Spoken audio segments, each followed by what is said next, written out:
Welcome to Garden City Church, a place where you can belong before you believe.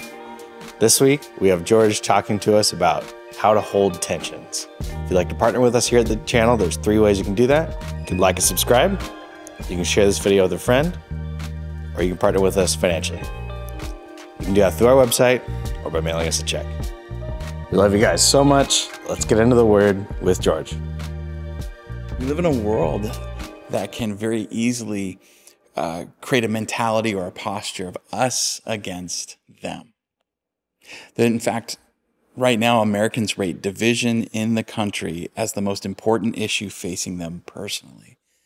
And so when we start drawing lines and we start defining ourselves by who we're against, we start having that posture of, well, it's us against them, or it's me versus them. We can become very tribal. We can become very shaped by what we fear, what we're worried and anxious about.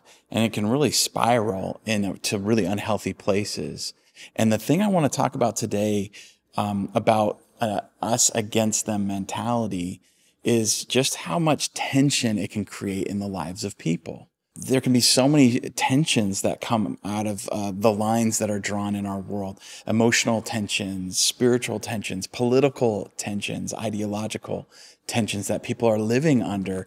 And as that tension mounts, sometimes our responses aren't what we wish they were. I want you to imagine with me for a second, someone who is under tension, and they're being pulled on either side. And as they're being pulled on either side or on every side, as tension's mounting, they begin to fight it. And one of the responses to tension is to fight it. But the problem with this is when we fight the tension and our response is that fighting against, we often become warped and shaped by the very energies and forces that are causing the tension. We can become much more like them than we want to be. Another response when someone is under tension and the forces are pulling at them is to just, I'm not going to fight it. I'm just going to go with it. I'm going to give in. And we can give in to those forces, those tensions. And the problem with this, though, is that we can lose our sense of identity, a sense of who we are and our convictions and our sense of self by just giving in. And those forces and those tensions that might not be healthy end up kind of winning out. And so the question I want to talk about today is, how do we learn to stand in the tension without fighting and without giving in, but in a way that preserves who we are and actually helps us transcend maybe the situation and maybe who we were at certain points in our life. We rise up to the moment. How many of you are feeling tension these days? You know, there's statistics out there right now about the tension Americans are feeling. One says that Americans rate division in the country as the most important issue facing them personally. People are feeling the tension right now. So I want to jump into a story that gives us a picture of how humans deal with tension and hopefully an image on how we can better stand in tension in a Christ-like way. So Mark 14 starts like this.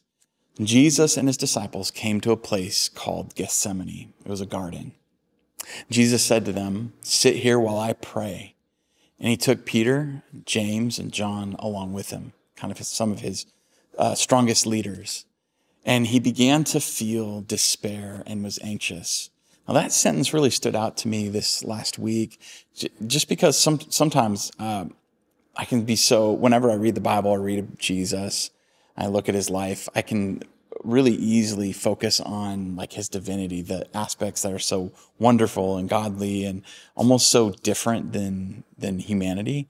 And this sentence really captures his humanity, that Jesus experienced anxiety, he experienced worry, he experienced despair and depression. So when it says he began to feel despair and was anxious, Jesus knows what you and I experience in our lives. Verse 34, he said to them, to his disciples and leaders, "I'm very sad. It's as if I'm dying. Stay here and keep alert. Stay awake. Just be present with me." See, Jesus is about to go to the cross, and I don't know his disciples fully understand what's about to happen, but he just asks them to be present. He doesn't ask them to go do some crazy quest or some, difficult task or to go do something. In this moment, he just wants his disciples, his friends, to be present with him. And then it says he went a short distance farther and fell on the ground, and he prayed. He prayed that if possible, he might be spared the time of suffering. He said in his prayer, Abba, Father, for you all things are possible. Take this cup of suffering away from me. For me, I'd almost just want to stop there in my prayer. But Jesus goes on farther. He says, however, not what I want, but what you want. Not what I will, but what you will. So he's being honest with his heavenly Father in his prayer. He doesn't want to go through suffering. He doesn't want to have to go through this period of time. And he's asking, if possible, can you take this away? But if not, I want what you want, not what I want. That's powerful prayer. He came and found his disciples sleeping after that. He said to Peter, Simon, are you asleep? Couldn't you stay alert for 1 hour? I just wanted you guys to be present with me for a little bit as I'm experiencing this inner turmoil and tension. And they couldn't even do that. Recently I was in some other time zones and came back home after traveling, and I could not stay awake. Jet lag hit me hard. I remember walking in the door, my family's excited. I'm excited to see them. And my son was like, Dad, I'm so excited to see you. I learned all about the Titanic today. And I was like, oh, that's awesome. Tell me all about it. And he was like, yeah, let me tell you about the Titanic. And so I laid on the couch, which was the biggest mistake. And he started telling me about the Titanic. And within 2 sentences, I was out. And Sarah said, he just looked at me and was like, Dad, wake up. And I didn't wake up. And so he just kept talking about the Titanic. She said it was so funny. But I couldn't stay awake. I don't know about you. Sleep is precious. And there's moments where it's hard to stay awake. This is one of these moments. And I don't know if the disciples understand what's at stake and the tension that Jesus is under. And the story goes on. Jesus says, stay alert and pray so that you won't give into temptation. The spirit is eager, but the flesh is weak. And so again, he left them and prayed and repeating the same words, the same prayer. And then again, when he came back, he found them sleeping, for they couldn't keep their eyes open. And they didn't know how to respond to him. They're like, why is this a big deal to you, Jesus? We don't normally do all-night vigils. Could you just let us sleep? So he came back a third time and said to them, will you sleep and rest all night?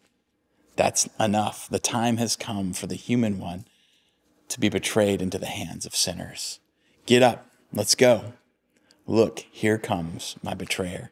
In this moment, I want us to really start paying attention to the different reactions to the tension. Jesus is under tremendous tension. He's under political pressure and tension. He's under emotional pressure and tension. He's under religious pressure and tension. There's just so much going on. And there's more tension that's added to this the further we get. In verse 43, suddenly, while Jesus was still speaking, Judas, one of the 12, came with a mob carrying swords and clubs. They had been sent by the chief priests, legal experts, and elders.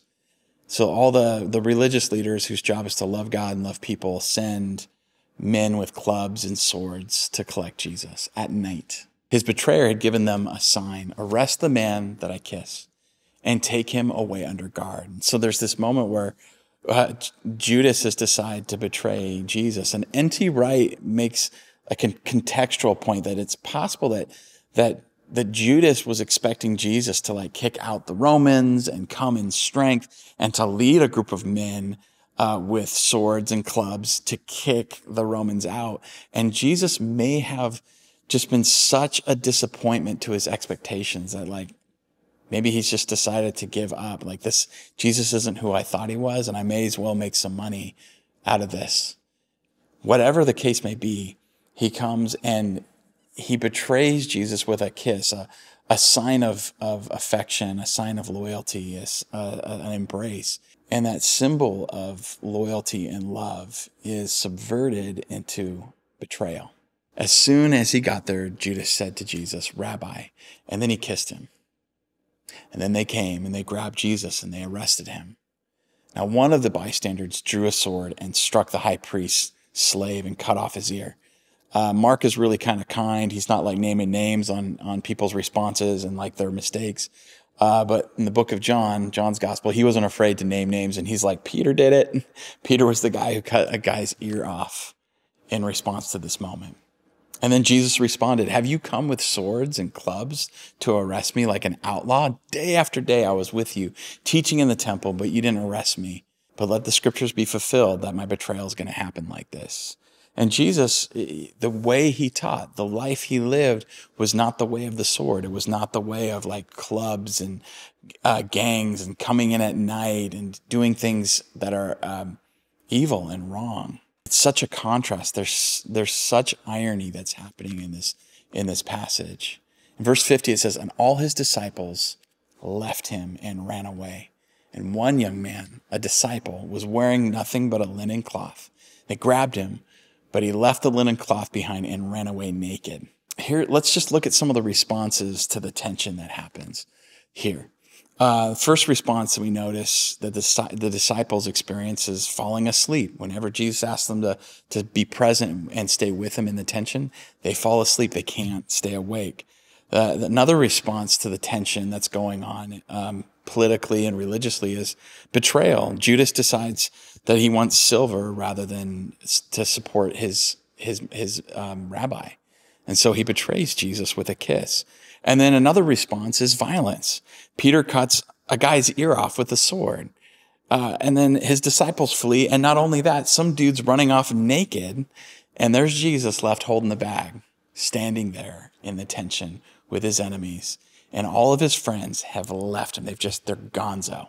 And I don't know about you, but I grew up, around the church. And I remember there were seasons where there was, out of good intentions, people were like, we're going to do discipleship. And we're going to create real disciples. And we're going to be, here's the program. And here's how we're going to, build and habit stack our amazing discipleship and our amazing discipleship programs. And so, interesting to me when we lay that over the story, the narrative of Jesus, who's been building and investing in these disciples for a few years now. And then when the moment of tension happens, when the moment of need happens, they split, they leave, they flee, they scatter. Luckily, it's not the end of their story and there's a return. But sometimes I think we put so much pressure to be like perfect that we forget that like so much of our learning happens through failure. And so much of the discipleship journey is unpredictable. And like we sometimes want the text or we want like a program that's going to like make us the type of disciple or type of Jesus follower we should be, when really the best lessons in discipleship are in life. Like life is the way of the kingdom. So Jesus had disciples who couldn't stay awake for him. Another disciple betray him. Another cut a guy's ear off. Everybody ran away, and then some naked guy running off into the woods. This is the scene. And again, it's almost like comical if it wasn't so tragic. And Jesus has, on top of all these tensions he's experiencing going toward the cross, he has the added tension of betrayal, suffering, and abandonment. And in this moment, Jesus responds so differently to the tension. He stands in the tension in such a different way. Let's look at his response. The first one that I notice in this picture and this story is Jesus stays awake in the midst of tension. He doesn't like numb himself. He doesn't just try to escape it, but he is awake to it. He's aware of it. The second thing is that Jesus prays in the tension. He prays and he asks, God, would you remove this? He's honest with his emotions, like brutally and like vulnerably honest. And he asks that God would take it away. And his answer that he gets is no. That this tension isn't something that's going to be escaped. He actually he's called to go to and through the tension. And his response is to pray. And I don't know about you, but when I'm facing like tension and it really hits and I'm under pressure, like I want to start problem solving or doing or gathering people and like, let's handle this together. And Jesus' first response is to pray. Lastly, the third thing is I just see Jesus standing in the tension. And he stands as he's abandoned. He stands as he's arrested. He stands as he faces a corrupt justice system and court, as he faces corrupt politicians and corrupt religious people who are like warping the whole system around him. And he doesn't fight them. He also doesn't just give in. He stands in the tension. And I think in this picture, we see maybe a third way of handling the tensions of our life.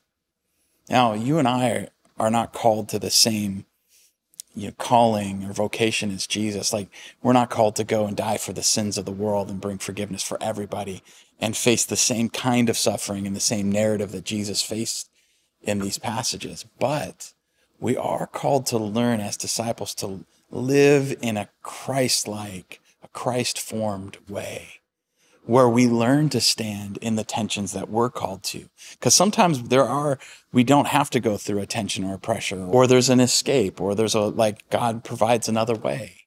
Sometimes we are called to and through a particular tension.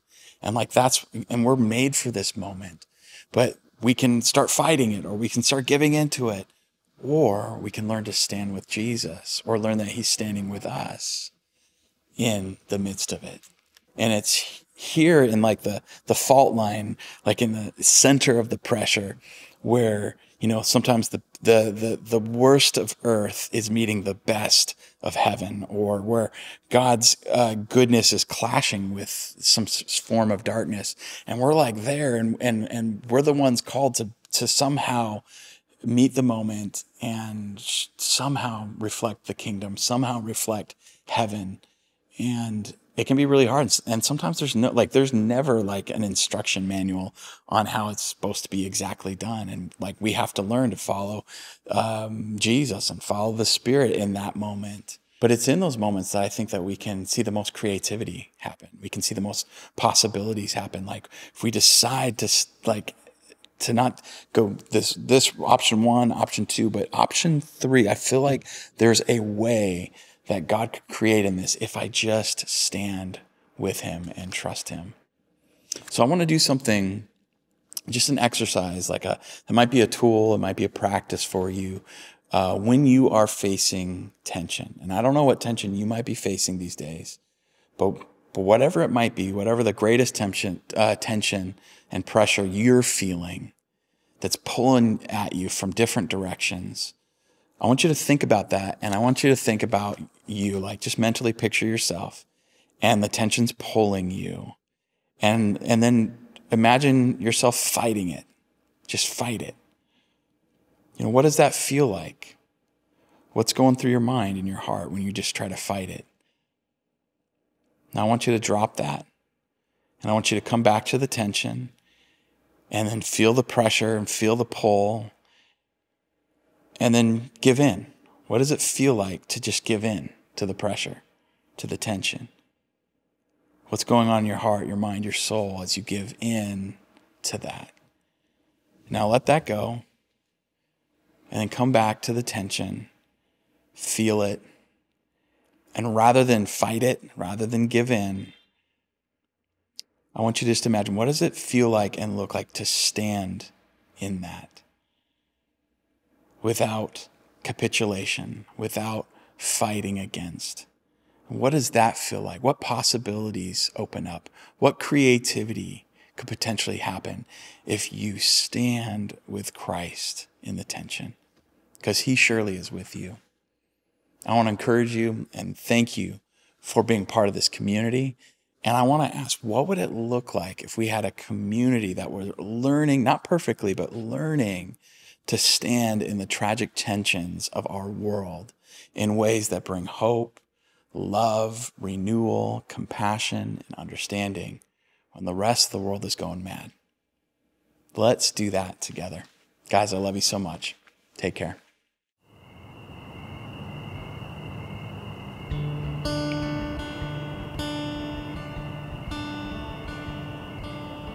Keeper of my comfort, would you grant me some relief? For my heart is full of trouble, and it haunts me as I sleep.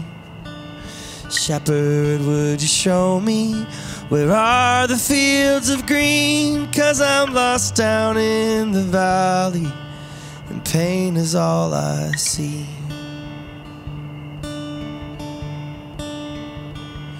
To be well with my soul, to have everything I need in the loving arms of Jesus, in the presence of my King. Would you lead me to the water, to the well that won't run dry? Would you walk beside me, Jesus, when I am not alright? Say you care for the sparrows, the flowers in the field. You tell me not to worry about my next meal. You say that there's a place where we will cry no more. But what about my neighbor who's crying at my door? To be well with my soul, to have everything I need in the loving arms of Jesus, in the presence of my King. Would you lead me to the water, to the well that won't run dry? Would you walk beside me, Jesus, when I am not alright?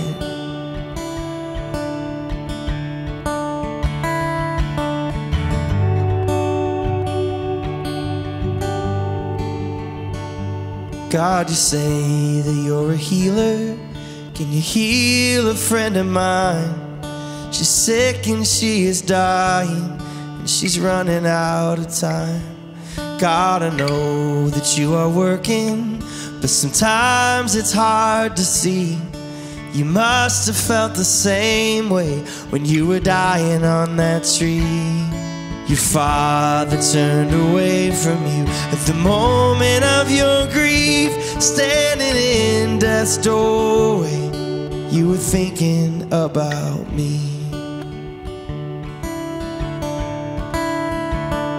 To be well with my soul, to have everything I need in the loving arms of Jesus, in the presence of my King. Would you lead me to the water, to the well that won't run dry? Would you walk beside me, Jesus, when I am not alright? To be well with my soul, to have everything I need in the loving arms of Jesus, in the presence of my King. Would you lead me to the water, to the well that won't run dry? Would you walk beside me, Jesus, when I am not alright?